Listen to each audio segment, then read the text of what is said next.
So now I get to talk about an episode all about forced relocation of Indians that also happens to include Wesley Crusher. Can I just pass? Can I just peace out of this one? Would that be cool, guys, if I just said, and that's my thoughts? No. This episode, which is hysterical to me, is actually being done to set up the Maquis and Voyager, and to kick out Wesley out of the show. And I stress the difference there. Just to give you an idea, normally, I've got this book, and it's right here, and I've got it open because I'm going to quote it in a second. But normally, an episode has, like, you see how it's kind of columned here? So, you know, there's column, column, column. Usually an episode has a column, maybe two per episode. This one has about a page and a half. That's close to quadruple the usual comments, interviews, and behind-the-scenes information, because the problem is this episode's kind of a mess. And it is. The two plots kind of coexist, but not really. See, the problem was Ronald D. Moore had been pushing since season 5 to try and do some new stuff with Wesley. And they kept saying, no, no, no, no, no. Okay, fine. But you have to do the Voyager episode. And there's a quote from Moore, and I'm probably not going to find it here, but it's basically him talking about, like, oh my God, finally, I'll take any A-plot, anything to be able to do my Wesley story, please. Yeah, I can't find it. Like I said, there's a lot of stuff here. I know where the part is I want to read later. It's like, yes, God, yes, okay, finally. I can finally do this. And so he just took the story and just kind of jammed the two together as crudely as humanly possible. And if we're being honest, there really is no actual connection between the A-plot and the B-plot. You could argue there is. You'd be wrong. I hate to say that so bluntly, but this is ridiculous. So, that's the first problem. The second problem is, like I said, the Voyager stuff. They wanted to lay the groundwork for Voyager. Now, that's not a problem. That's actually a great idea. In fact, if anything, my biggest complaint is they did too little of that. Because this episode established Chakotay's heritage. Yes, apparently, even though it's never mentioned anywhere ever, Chakotay is actually from this tribe. Now, you could see how the pieces line up being told that. American Indians who were relocated here from Earth after this big hullabaloo, and then they settled here, but then they're under Cardassian territory, which leads to him joining the Maquis. Like, you could see how the pieces tie up, right? It's all fairly seamless, but they never say that in Voyager. It never comes up.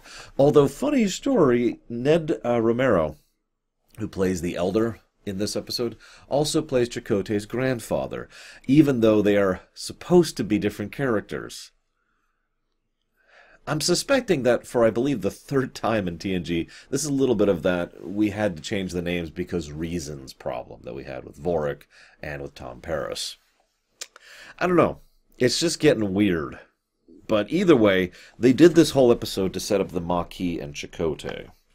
Now, a couple problems. First of all,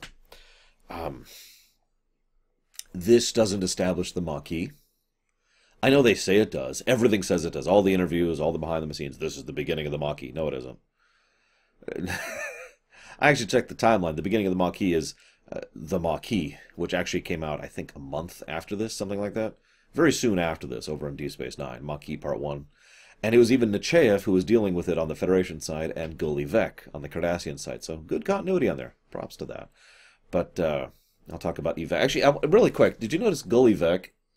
He was in 6 episodes of Star Trek. In fact, he shares a really rare distinction of being one of the only actors, and characters who's actually in all 3 shows as the same character. Just interesting to think about. But anyways, I'm getting off topic. The point being, Gully Vec was actually apparently well-liked, and the actor that played him. And I think I mentioned this over on Deep Space Nine, at this point, like 2 years ago, back in season 1, that they liked him and they wanted to keep bringing him back, and that's why he was in 6 separate episodes, which for a Star Trek character it's a lot of recurring roles. I sometimes wonder if he was originally going to be the Gul Dukat, that is to say the recurring Cardassian villain, until Marc Alaimo was Marc Alaimo. Just blind speculation. I don't actually know if that's true or not. Anyways, So yeah, they wanted to establish the Maquis here, even though they didn't, and they wanted to establish Chakotay, even though they didn't. I sometimes wonder how much internecine conflict was happening at this point in Star Trek. I know it was a lot. So I mentioned that Moore was pushing the Wesley angle. Well, one of the things he insisted was that Wesley needs to leave Starfleet and go do something bigger and grander. Now, Ronald D. Moore and I basically agree and disagree about 50-50, which is fine. I mean, that's normal. But I've always respected him as a writer and his ability to craft stories, and I actually agree firmly with his point here. Wesley is supposed to be this great kid who's destined for this wonderful future and blah, blah, blah, and he joins Starfleet and becomes just another Starfleet person. Now, you could say that, well, plenty of people in Starfleet have gone on to do great and wonderful things, and you'd be right. But I have to agree that him just becoming another Starfleet person with nothing special about his career path at all doesn't really sound like the kind of path that Wesley was designed to take. You could argue that them pushing this angle was trying to push away from the continuity of the Traveler, but they just keep wanting to remind you of that. Remember, the Traveler showed up before, and I don't mean in where no one has gone before. Then, excuse me, then you have Michael Pillar's perspective, which apparently Rick Berman changed his mind on this one a lot too, but Michael Pillar said, and I'm just going to direct quote here, particularly felt that having Wesley leave Starfleet was, in a sense, a slap in Gene Roddenberry's face, and it would be very unsatisfying and disappointing to the audience to see him turn his back on everything he was working for. Now, you can kind of see where that one's coming from, too. Like it or not, Starfleet has always been portrayed as the good guys, not counting this episode. And, that's supposed to be the big ideal, is that's the goal, is to be a part of Starfleet. That's like the pinnacle of human life, right? And whether you agree with that or not, the shows have pretty consistently portrayed that throughout the series, so that's nothing new. So you can kind of see that perspective too, and as much as I disagree with Pillar on this one, I can at least see the argument there. In the end, this episode just kind of doesn't really know what it wants to do with itself. So the episode starts, Data shows up, tells a joke, and offers a very natural handshake to Wesley. Now, I mentioned that because that shows how much Data should be at this point. You remember I brought up back in Eye of the Beholder, I believe it was, where Data tried this really awkward method of emulating Geordi. And I pointed it out because I thought it was wrong, basically, that the Data at this point is far more smoother at emulating, normal humanoid behavior. He shouldn't be that awkward or stilted in Season 7, right? This kind of makes my point for me, that he is far more natural and fluid in doing it. And in fact, he notices that Wesley doesn't actually, get into the joke and then has to point out that it's a joke, which is, again, very Data, because he's like, oh, wait, hang on, maybe I didn't perform the joke correctly. I'm sorry, I need to make it clear that was a joke. That makes perfect sense. And it's little details like that I like about Moore's writing in general. I know I praise the man a lot, but I do really enjoy his style overall, which is funny because I don't like Battlestar Galactica, but let's move on. So, Nechayev shows up. I did a little digging into Nechayev since this is, I think, the last time she shows up on TNG, which means from our perspective, this is the last time we're really covering Nechayev. I think she shows up one more time, but this is effectively her outing. She has a fairly major role here, and I've given her a lot of flack, and I absolutely do not apologize for that, mostly because she's usually the mouthpiece for the stupidity of the Federation. I railed about some of the garbage that she said back in early DS9 because it was garbage and it was stupid. But to continue that overall thought, I like how she's portrayed here. This is the Nechayev I kind of wished we had. Rather than being a blind mouthpiece for protocol and policy, she is someone who is a hardline military officer who nevertheless is a human being underneath that. There's this great bit where she walks in and she's all business, and then she turns and she says, "Are those cannolis or whatever?" They weren't cannolis, that's Italian, but some things. And Picard's like, yeah, no, I was told by your attaché that you really like these. And she's like, oh, Thank you. And there's just this moment of, huh. And I noticed in this episode there's several little tiny human moments there. Tiny little tidbits. While Picard is giving the obvious speech, which I'll talk about in a moment, she bothers to mention that she's already made these exact same arguments. Now, it's a really quiet point, and again, this is very Moore's style of writing, but what that means is that she is on Picard's side here. Now, she is basically in the exact same position Picard is. She is obligated to follow orders, so she is, but she doesn't like it, so she's fighting it tooth and nail through the system. You know, the lawful, or lawful neutral, if you prefer, type of approach, right? And that's interesting to think about. This is doubly interesting because Nechayev in character is apparently actually of Slavic descent, and the woman who plays her, forgive me for not knowing her name off the top of my head, is also of Slavic descent. And you'd think someone of the Slavs would kind of want to be against this kind of thing, which it makes sense then that she is. There's actually a bit later on in the episode, which I'll go and mention now, where Picard tries to buy time, saying, I'd like to call an emergency session of the Council to try and table this issue and discuss it for a bit longer. Nechayev says, yeah, I tried that 2 days ago, when she first got here. Nice little touches that help to humanize the character. If we'd had more of this, it would have been nice to see more of. Actually, the woman who plays Nechayev, forgive me for not remembering her name. Does it say it here? It does, actually. I have no idea how to pronounce that. Natalia Nagulich? I have no idea how to pronounce that. I'm sorry. She mentioned in an interview that she actually believed Nechayev would have had a far more recurring role in a Season 8 of TNG if such a thing were to be made. Not that I'm saying it should be, but... Anyways, moving on.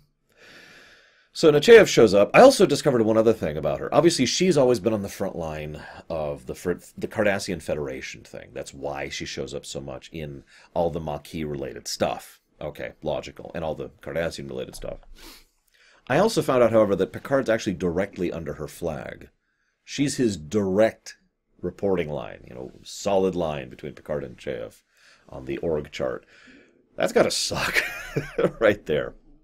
I feel bad for Picard. Anyways, so then we have, so he's like, okay, let me look at my my incredibly advanced pad that's like this big and only displays one image. And it's like there's several Federation colonies on the Cardassian border, and there's several Cardassian colonies in the Federation border.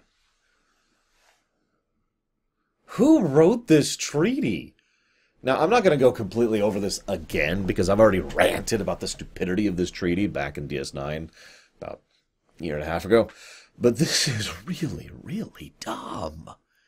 I'm actually astonished at the fact that someone decided that this was a good idea, and then that people agreed to it. I know you guys are desperate for peace, because that's one of the Federation's biggest flaws, in my opinion, is that they are peace-hungry, which I know sounds like a weird thing to say, but I do think you can be too peace-hungry, too, you know, capitulating. But yeah, they're so peace-hungry that they just went along with this for some frickin' reason. Like, what? Then we find out, and that's actually an interesting point here, we find out that some of these people have been settled here for decades, plural, and in fact, the specific colony has been there for about 20 years. Okay, cool. I did a little math. So the Cardassian Federation border skirmishes started 23 years ago. Now, I call it that specifically. If you look it up, you'll find it as the Cardassian Federation War, which is stupid. There was no singular war. There was just an ongoing series of skirmishes that lasted about 23 years between the Federation and the Cardassians. Non-stop tension and conflict and actual, fighting. During that period of time, people decided to settle on the Cardassian border. Now, I'll get more into that in a minute, but it's just... even ignoring this particular colony, which has a fully designed, fleshed-out reason for why they settled here, what about the other ones? Then again, we know the Federation, in addition to being peace-hungry, are kind of colony-hungry, too. I mean, how many episodes have to do with one colony or another, including this one?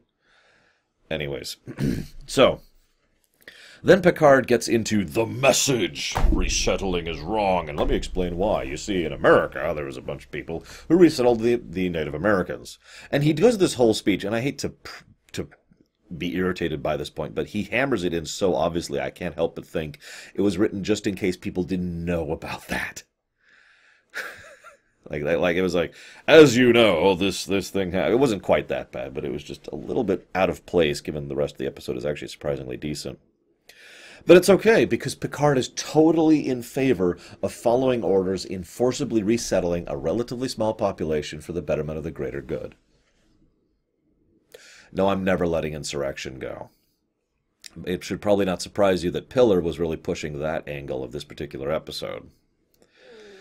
Anyways, so Nechayev, him, talk, blah, blah, blah. Wesley then decides to go down and be a dick to Geordi. And then that plot... 1, 2, 3, 4, 5, 6. I have 6 notes about Wesley total. So let's ignore Wesley for a moment. Oh, God. So now I got to talk about resettlement on the internet. Why? Okay, so, as usual... All I ask, basically the only rule I have in my show, really, is don't be a dick. Be civil. That's literally my only rule. If I've actually had to ban a few people, not because they disagreed with me, and not because they thought something that was different or uncontroversial, whatever, but because they were being a dick about it, because that's unacceptable. So that's the line. Cool. Where's my shades here? Hang on. We're going to turn into cool mode, okay? Cool. Alright, so, where do I even begin? Actually, I don't want to wear these, because these are heavy. I'll wear the other ones. Nah, I shouldn't even do that. I'm just trying to delay. I don't want to talk about this. Okay. I've never had a home. Capital H home, because I've moved many, many times. In fact, I am recording this in a place I have currently lived in for about 6 months. By the time this video comes out, it's actually likely I will have already moved again. Like, my friend calls me a gypsy. I've just never found a home, capital H. I've lived in plenty of places, but I've never found a place to put in roots. Now, I've talked many times on my show about how much I don't understand the value of land. The land argument, right? I've talked about that so many times. Now, who gives a damn if you happen to be there? Well, over the years, I've kind of started, a lot of people have reached out to me and given me their thoughts and feelings on that. And I've seen, well, some people just, like where they're living, but I've seen a recurring trend of people that has to do with significance. Because on the one hand, if you came to me right now and said, Laura, you have to move from, the apartment studio thing you got, I'd be like, okay, sure. What does it matter to me, right? I don't care. But if I did care, if this was home, capital H, then I would be like, well, why do I need to move? Like, this is the place that is relevant to me, significant to me. Maybe it's because of family, maybe it's because of tradition, maybe it's because of spiritual beliefs, maybe it's because of this just happens to be the perfect place for me. Maybe if you just pour away all of the more intangible things and you just have a place that just really, really is very awesome for you to live in for whatever it is you personally need in order to have a happy, productive, nice, good, etc. life, then, well, that might be home, capital H, for you. And I started thinking about that because I've always wanted a home in my life. I've always wanted to have some place that I could really consider to be a place where I consider, I don't know, I don't have a better word for it, a place that is my center, right? In this episode, the Traveler actually asks Wesley what's sacred to you. And then he goes rambling off on some stupid thing. But the thrust of the main question really stuck with me. What is sacred to you? Now, obviously that word is associated with religious beliefs for the most part, or spiritual beliefs, excuse me. But at the same time, it got me thinking, what is sacred to someone usually has to do with what they consider to be most central and most centric to their core ideals, to the things that actually really matter to them, right? Really, really matter to them. Like, oh yeah, I know it matters to me that, I don't know, I'm trying to think of a good example without actually listing any examples, which is really sad. And I can't really use food because the problem is food itself would be something like this. ideals of, connection or togetherness or teamwork or cooperation or respect or tolerance or understanding or love, because there's like 50 different types of love. That kind of a thing can be sacred to someone. And it's the same concept with the idea of home. If something is truly, legitimately, substantially significant to someone, well then, why are they being forced to move? Now, I stress that point because I'm an extremely pragmatic person, as I just mentioned. I mean, it's kind of a consequence of living in real life. But the reality here is, if these people just kind of liked living here, then we'll just move them. If these people really have a true, central, sacred reason to live here, if this is home, capital H, for them, well then, we shouldn't move them, should we? Now, this then leads to what really pisses me off about this episode, because on the one hand, the ideal of the intangible, the concept of a place where you belong, of a place where you should be, of a place where you fit, whether it's politically or ideologically or geographically or in terms of terrain or whatever, right? That kind of a thing, the spot that you really do call home, that is something that you'd think the Federation would value. I value that. I imagine several people watching this would value that idea too. Even though I've never had a home, I actually still can very much get behind the idea of trying to support and indeed defend someone who actually wants to stay in their home. The catch, of course, being the wonderful morass of gray in between capital H and lowercase h, because that's why I keep making that distinction. But if it is actually that, if they reached out to these people, and this really is their home, capital H, this is their sacred ground, whether it doesn't even matter why. It actually doesn't matter. What matters is that this place is truly integral to where they believe they should be, where they should live. I keep trying to find other ways to say the word home, and I just keep failing. So I'm just going to say it straight out. The place that is their home, capital H. So, pragmatically, politically, I could understand trying to relocate these people. I mean, who gives a damn, right? Just go ahead and here, we've got another couple dozen planets for you. We'll cover, all of the problems and efforts. We'll resettle you. We'll help build the new stings. We'll give you new materials and infrastructure and replicators and whatever else you need, right? We got your back. Cool, right? But that only works if it's lowercase h. So, having said all of this rambling way of me trying to explain something, and I still feel like I've failed at it, do you think the Federation would be willing to go to bat for Federation citizens who exist in their home, capital H? Nope! And that's what pisses me off about this episode. I could really drag this topic out. I could talk about this, but all I'm going to say is this gets into the ideas of whether or not an organization should serve the people or the people should serve an organization. Now, call me a weirdo, but I figure an organization like the Federation should serve the people, not vice versa. And I know what you're thinking. Lore, you would ask the Federation to go to war, to reinitiate conflict with the Cardassians over this one planet? Yes, absolutely. You know why? Because those are Federation citizens who have the same rights and privileges and should be defended and treated properly, just like any other Federation citizens should be. Those people, again, are not just saying, this is kind of nice. I don't really feel like moving, I mean, next Tuesday we're doing a kegger and a trucker, or what do they call it? They go out and they've got a truck, a tailgate. We've got a tailgate going on, it's just, you can tell I'm really up on the local lingo. And I was thinking about putting up a wind chime, No, this is something that actually really matters to these people. Really, legitimately, core, centric, central, ideal. There's a reason I keep emphasizing this point, because that is the basis of the whole idea here. This is not just some idle fancy. This is not just some it'd be kind of nice. This is their home. And the Federation should be willing to go to war to defend its citizens' home. Now, that is obviously my opinion. I shouldn't have to preface everything I say with the words in my opinion, but just to make it clear, that's my opinion. But I do actually think Starfleet and the Federation should be willing to go to bat on this one.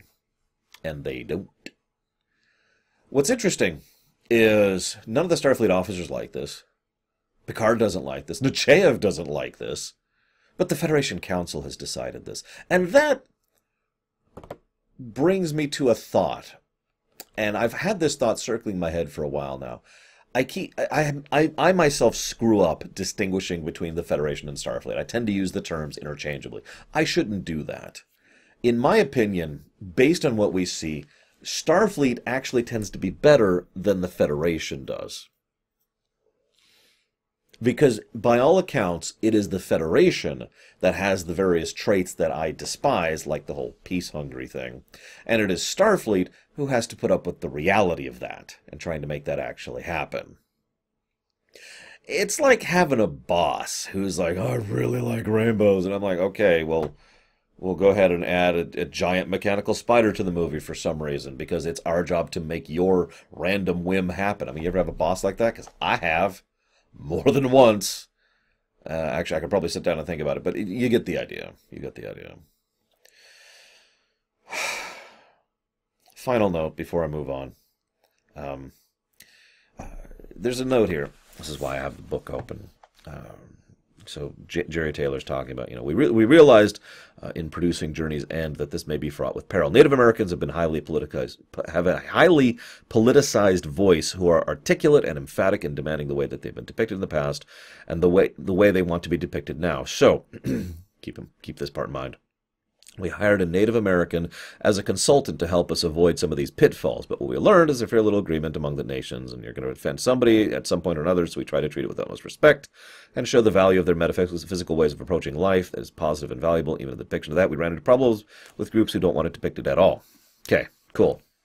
You ever heard of the name Jamaki Highwater?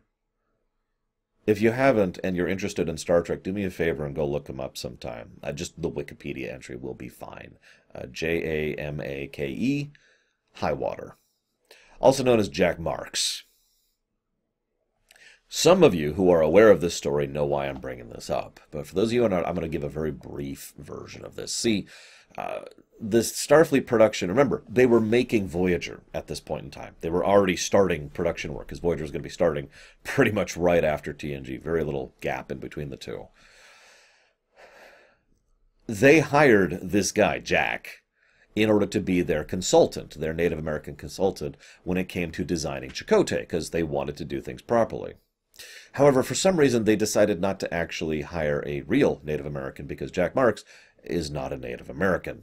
In fact, he has a long history of basically being a con artist.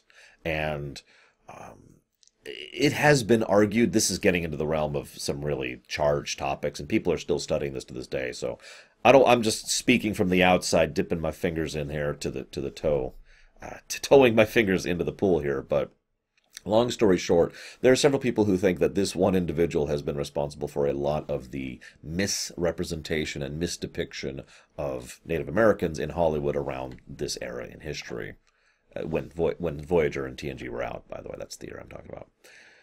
Make of that what you will, but given the comments, I have a really weird feeling that the Native American that they hired was actually him, because he would have already been there for the Voyager stuff. She doesn't name him, so that's speculation. But that just adds another wonderfully uncomfortable layer to this whole thing. Anyways, all I'm going to say really quick is the episode tattoo. Moving on. So, moving on to the episode proper, I've kind of hit most of my main points here. Why is the order to forcibly remove these people? I mean, I've already talked about how I think that, Federation should be willing to stand up for its own citizens. That Starfleet should be there to defend its own citizens. But no. Let's just the order is to forcibly relocate them. And that is the source of the conflict, the forced relocation. I don't have a nice way of putting this, so I'm just going to ask this as bluntly as I can. Why? What's really funny is my first thought was just the fact that they're Federation citizens is the source of the problem, right? Funnily enough, this exact same problem will show up all the frickin' time when it comes to the Maquis later. The end of this episode shows the incredibly obvious solution. Yeah, we bow out of the Federation. Okay, we're cool. Peace. But no. Have to relocate. Then, Troy randomly knows about the Pueblo revolt of 1680. Just whatever. And then the Kardashians push. It's their usual tactic. That's what they do. Picard stands his ground. Picard tries moving through the law, the whole lawful neutral thing, forcing himself to act within the bounds of the rules as he understands them and change the system from within the system rather than simply going outside the system entirely. And Picard's far more of a Sinclair, whereas, say, Sisko would be more of a Sheridan, to use an analogy that some of you will get. Then Wesley has a vision and sees Jack. Quick side note, I looked it up just to make sure, but they actually got the same actor to play Jack Crusher every time he's shown up. Nice little tidbit there. Good continuity. Good continuity. The Traveler insists he didn't send that vision, so what the hell did that come from? Like, where is that coming from? Now, I'm sorry, I say that so dismissively, but I'm actually kind of legitimately asking, where do you think that vision came from? I'll go and give my interpretation. I think it's basically the idea that he's talking to himself and giving himself permission to do what he was already thinking. The more uncomfortable possibility is because the whole thought is reality thing. He literally just remade a recreation of his father, which then was demade. So, into existence, right hang on. And then right back out. I can't... whatever. You get the idea. Anyways, that's cool. So, then Worf talks about how I don't wish to alarm these people, but we need to be ready to beam them out. Okay, stupid question. Why do you have to be ready to beam them out? Why do you have to set up like a transporting pattern to beam these people out? The only reason for this to exist, this is when the plots start to collide and the episode really starts to nosedive in quality. Because what happens is Wesley then hears, oh my God, they're going to forcibly relocate these people. And then he rushes up and warns them and they say, you must leave. And I have so many questions. First of all, if they're going to beam them up, just do it. Scan for all the people. Beam them into Cargo Bay 1. Done. This is not super science. There's no mega field of quantum whatever preventing the transporters from working. They can just do it. In fact, later on in this episode, they just beam up their own away team without any issue. Yeah, I know it's their own away team, but my point is they don't need pattern enhancers. They don't need a transporting beam thing. The only reason for Worf to be there is so that Wesley can find out what they're doing and then warn them about that. Because plot. Next problem is that the gentleman, I don't know his name, forgive me, it's not the Elder. He shows up and says, yeah, you must leave now. Okay, I hate to be that guy, but you don't really have any power to make that happen. Like, if this actually did escalate and they didn't come to the incredibly obvious solution, then they would have been like, you should leave our planet. Okay, so then they'd go back to the Enterprise and then they'd beam them into Cargo Bay 1, put up a force field, and relocate them to a new spot. They could just do that. Remember, they were under orders to forcibly relocate if they had to. Even though everyone thought that was a dumb idea, all the way up to the Admiralty. But no. The Federation Council decided that, oh, we should forcibly relocate these people against their will. Okay. Then, of course, we've got the fact that Wesley gives this away. And then the episode just really starts to fall apart hard. I've actually been kind of with the episode up till this point. Really. They've done a decent job of showcasing stuff. There's some stupidity, and the Federation Council is awful. But for the most part, I'm like, okay, yeah. Picard just reams Wesley. And, well, obviously in a military organization, because Starfleet's military, you do actually have to, lay down the law when someone basically screws up an operation like this, which is absolutely true. What Picard says, if you pay attention to his word choice and what he's talking about, is, so since you didn't do exactly what you're told, you need to do exactly what you're told. Don't question, Don't disobey. Follow orders. The end. Now, first of all, even though I argue that Starfleet is a military, that's not very Starfleet. Starfleet does not encourage its people to be blind automatons. Second of all, in real life militaries, at least ones that I am familiar with, they also don't encourage you to be a mindless automaton. In fact, it is literally your job to question orders if, under the right circumstances. There's a whole mess of that. Like if you're in the middle of a combat zone and the lieutenant says, go jump over that ditch, then you do it. But if you're prepping for an operation and someone says, hey, I want you to go shoot those civilians, it is literally your job to say no and to question and challenge that order. You can't tell me that Starfleet, which has done this many times, is unwilling to question orders. Then there's the other layer of this, that the Federation's prime principle is to the truth, whether it's scientific truth or personal truth or military truth. First duty, remember that? I bring that point up because this would have been a great way, especially since Moore worked on both episodes, this would have been a great way to tie back into that. That Wesley could have thrown that truth thing right back into his face. And it could have helped Picard to maybe find some kind of other solution for this or whatever. But no, instead Picard just lays down the law and says, you must follow orders no matter what. And then Wesley hits him with the truth. What you're doing is wrong. Picard says, that's not for you to decide. And Wesley says, no, it's still wrong. I'm sorry, it's not for me to decide whether or not something is wrong? What? So then Wesley quits Starfleet. Woo! A little cheer goes up back on Earth. I don't actually have anything against Wesley Crusher. I know a lot of people do, but I had to throw the joke in there.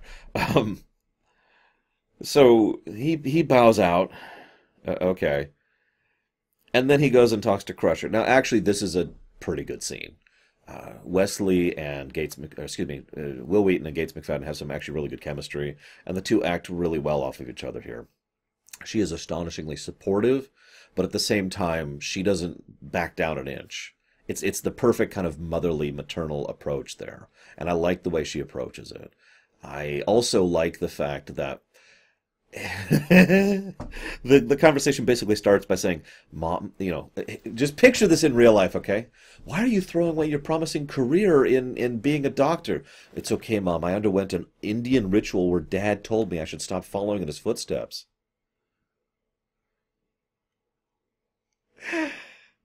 I mean, okay.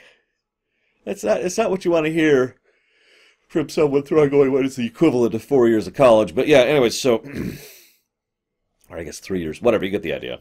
But no, she's supportive, and he's like, no, this is something I've been pushing for a while. I didn't tell you because, and one of her biggest aggravations, the thing that pisses her off most, isn't that he wants to bow out. It's the fact that he didn't tell her. I really like that. Speaking from personal experience, I know exactly what it feels like to just kind of suffer and grin and bear it because, you don't want to disappoint your mother, and your mother being upset because why didn't you just frickin' tell me? It's actually happened to me. So he goes down and people start fighting, and then he freezes time because why not? Oh yeah, Wesley's a god now, so that's cool. Traveler shows up, ascending to a new plane of existence, blah, blah, blah, blah, blah. I don't have much to say about that because it's really, really stupid. But what I do find interesting is the Traveler flat out says, you should let them find their own path. Have faith that they will be able to figure things out on their own. Give them a chance. And he doesn't say it, but he's basically saying the Prime Directive. I'm pretty sure that was deliberate. And,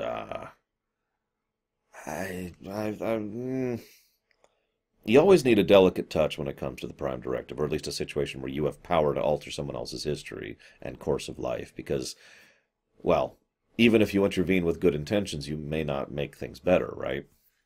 So, kind of understandable on that one. I do find it kind of interesting that Wesley just basically walks away from a literal firefight. So then they cut up, and Gul Evek backs off. I always did like him, and it's kind of the reason, I feel he came back so many times. And then we get to the end of the episode, which is really, really stupid. Oh yeah, we should just leave the Federation. Duh! That thing that everyone else has been screaming at the TV for the last 30 minutes. It's such an obvious solution, and what pisses me off most is no one even mentions it. Not one word of anyone even postulating the idea of them leaving the Federation. That's the first stupid thing. The second stupid thing is, well, they're not Federation citizens, so that means they're just people in Cardassian territory. Yeah, I think you get the problem with that. That, and that alone, is the only thing that helps set up the Maquis, because, well, now we have a bunch of people, humans even, who are living in Cardassian territory, which, for all intents and purposes, makes them Cardassian citizens, or, slightly more accurately, Cardassian property. You can ask the Bajorans about that one. God, the Maquis were so badly handled from day one. You know, the more I think about it, the more I think the Maquis should have never existed at all. I mean, it's not like they used them for anything over on Voyager to begin with, but even if they had been utilized properly, there are so many issues with the nature of the Maquis that I don't think they should even have gone in this direction. Just do something else with it.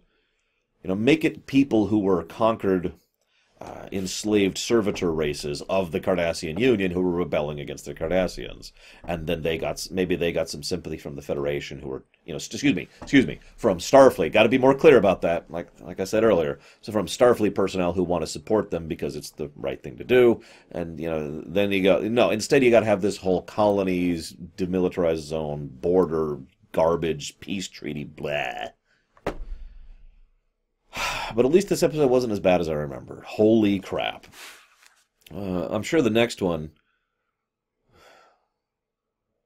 I don't know what I'll think about the next one. We'll get there when we get there. For now, I'll see you guys next time.